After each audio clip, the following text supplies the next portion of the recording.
मी स्वतः पुढारी न्यूजचा संपादक म्हणून मी स्वतः देतो. मी आज आंदोलनाच्या ठिकाणी जाऊन आलेलो आहे. आंदोलन अतिशय शिस्तीत चाललेलं आहे.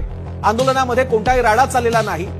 जे कार्यकर्ते आजूबाजूला दिसत आहेत ते इतक्या मोठ्या संख्येने आहे की त्याच्यामुळे लोकांना वाटू शकतं केवढीही गर्दी आहे, पण त्याचं कारणच आंदोलनाचं ठिकाण आहे. उद्या जर का दसरा मेळाव्यातले शिवसैनिक एका क्षणात दादरला पसरले तर जे वातावरण बघायला मिळेल ते वातावरण तिथे बघायला मिळतं. तिसरी गोष्ट म्हणजे ग्रामीण भागातून कधी नव्हे तो मुंबईत आलेला आहे. त्यांना तुमच्या मुंबईशी काही देणं घेणं नाहीये. त्यांना त्यांच्या आरक्षणाशी देणं घेणं आहे. 1, 2, 3 दिवस काय आले तर लगेच आम्हा सगळ्यांना केवढी मुंबईला भेटीला धरलं, काय त्रास झालाय आम्हा सगळ्यांना. ही मंडळी तीच आहेत की जी मुंबईमधल्या आपल्या सगळ्यांच्या घराला अन्नधान्यानं भरतात. जिकडनं आपला सगळा कच्चा माल येतो, जिकडनं आपल्यासाठीचा वर्कफोर्स येतो, तोच हा वर्ग आहे, तो आपल्याकडे आलेला आहे. त्याच्या बाबतीत आपण बोलतो, याची आपण सगळ्यांनी जाणीव ठेवायला पाहिजे.